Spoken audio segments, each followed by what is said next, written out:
Hello and welcome to some more Star Citizen. We've got Star Citizen now for 3.20.x patches coming up over the next couple of months. So we've got 3.20 live at the moment, but we're expecting a couple of these reasonably big updates coming with these point patches. So now there's a bit more information on exactly what we're going to see. I want to talk about these patches, talk about some of the rumours and leaks about them as well, and also talk about what we could see by the end of the year with the 3.21 patch. So with Alpha 3.20.x, we're expecting a couple of patches here.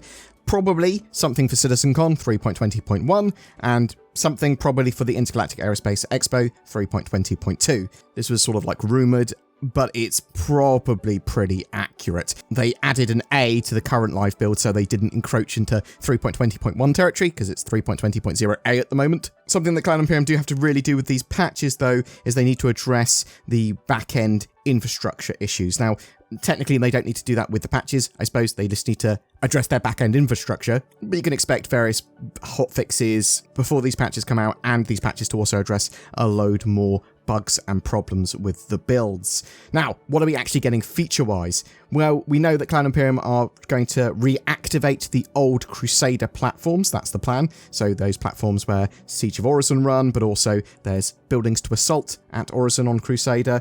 And we're going to see new Crusader platforms. They're adding 3 new points of interest in Crusader's atmosphere, providing new locations for missions and loot. And it's likely it's going to be those building and sort of plaza assault missions, just there's going to be more of them and more locations available for them so they don't sort of get bottlenecked. And they can be running at the same time as Siege of Orison. There's the new Retrieval Consignment mission. Players are tasked with locating critical items in consignment lists and then extracting them safely. So these are going to be at underground bunkers and players will need codes that they can get from enemy bodies and then use the dispensary there to spit out loot. The mission requires you to get a specific item, but there's loads of other items there to get which are incredibly valuable. The problem is that enemy waves will continue to spawn at these areas and it will get progressively harder and harder as they become more well armed and armoured. We know the Tumbrel Storm light assault tank, that's going to be coming to a 3.20.x patch, and we also have the Crusader Spirit series, the A1, the bomber, and the C1, the sort of cargo multi-role variant. Now the Spirit series, really excited for, they're sort of going up against the Freelancers and the Drake Cutlasses. Remember, when they add new ships and vehicles to the game, they are flyable. If you've bought them with real money, you can obviously steal them and get them in other ways from other players, but you won't be able to buy them in-game for at least 3 months as a 3-month exclusivity window. I'm hoping that Cloud Imperium, with these point patches, because the Tumbrel Storm technically, and the Crusader Spirit C1 and A1 technically won't have been in the game for 3 months before going to the next major patch, 3.21.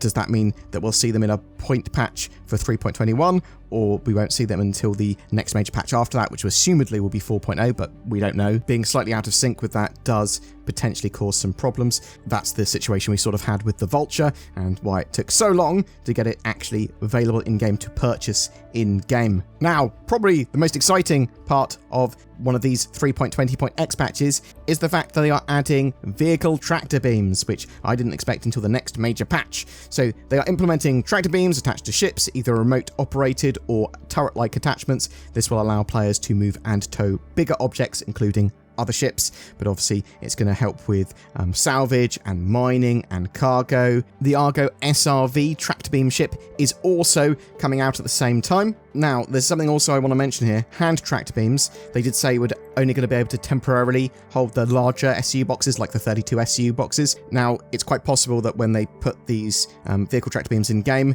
you won't be able to use the hand tractor beam to move 32 SU boxes anymore.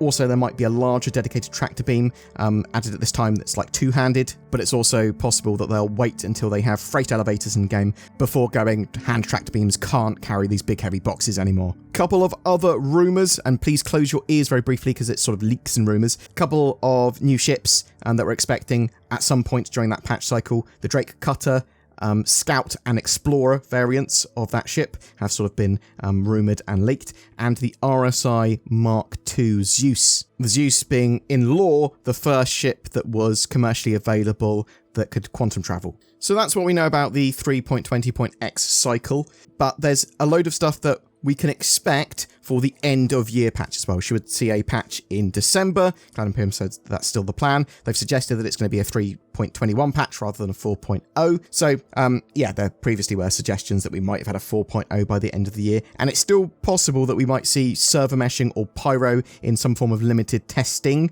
at the end of the year. But we're almost certainly going to get a 3.21 patch, whatever, as well. We only have expectations here, though. But I think a lot of them will hit pretty accurately. Cloud Imperium have been talking about bounty hunting version 2 loads, so big bounty hunting updates allowing you to track bounties, a load more bounty hunting variants of missions, lots of different types of bounties to hunt, both on foot and in space, the ability to actually capture bounties and take them to the bounty and security offices, which are sort of like part of those military docks at the bottom of space stations, or at space stations somewhere. The tracking of bounties is sort of updated based on if someone sees them or if they get seen by like a comm array or a landing zone, stuff like that. It all kind of ties into the dynamic universe stuff as well, so expect some updates associated with that as well. You can probably expect more cargo updates because they've been working on cargo hauling missions. Obviously, cargo is a big deal right now. Expect more types of cargo mission, cargo hauling missions, steal and recovery missions, where you have to turn up at a ship that's destroyed or otherwise disabled and quickly raid its cargo or try and get a specific item. Cloud Imperium also recently talking about freight elevators and persistent hangars, which I actually think are very likely to come by the end of the year.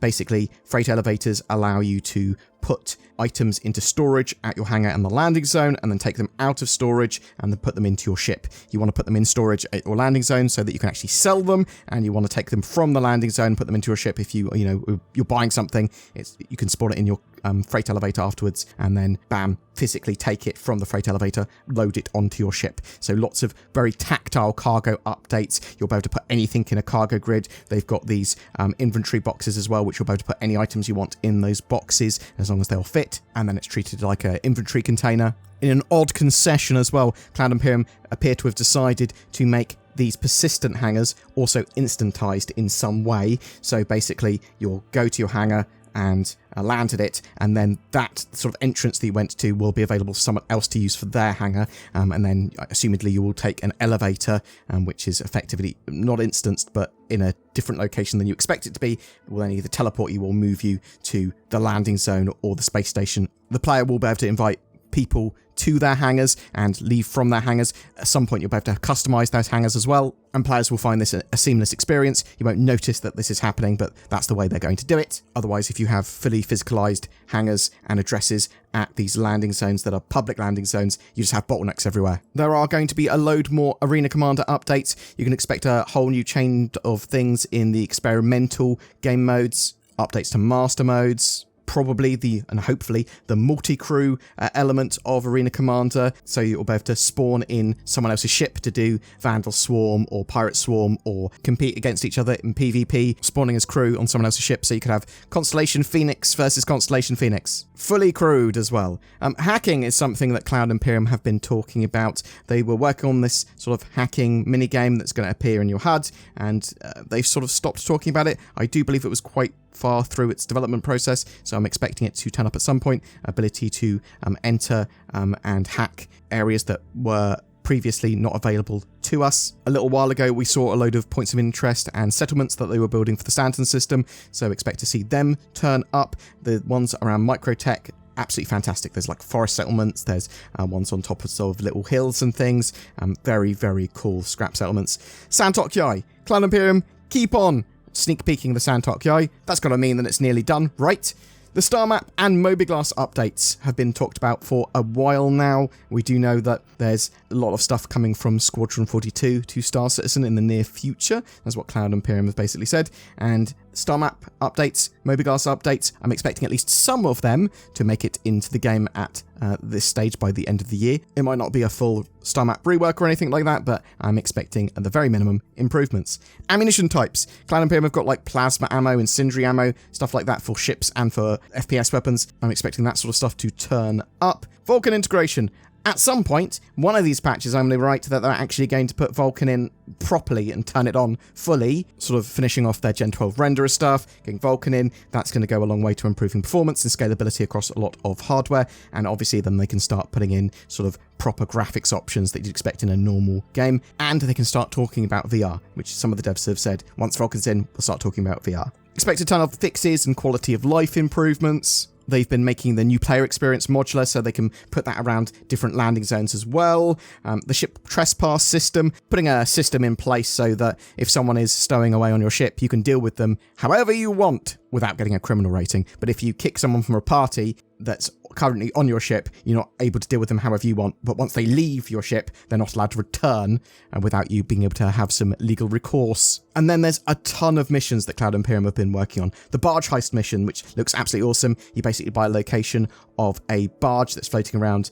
Crusader, and then you go there, and the Ninetales and the Crusader security forces will be fighting over it, and loads of other players might be turning up, and you run around basically doing payday type heists, getting the codes for containers and taking the loot out. There's new interdiction scenarios that Cloud Imperium have been working on, so you're just going to come across a load of different stuff when you're quantum traveling. There's restoration contracts basically going, use the repair tool, the salvage tool, to repair a ship and replace the missing components, which I actually am quite looking forward to. That sort of like will be a scrap yard, salvage yards. There's data heists, literally infiltrating locations and then getting to data store, stealing data, getting to your offsite handler. That's basically the gameplay demo they showed in 2019. There's also going to be these mining rush sort of hot points where there's going to be lots of valuable mineable materials that will be sort of heavily contested by pirates and other mining crews. There is some other stuff that's potential for 3.21, but I think is less likely.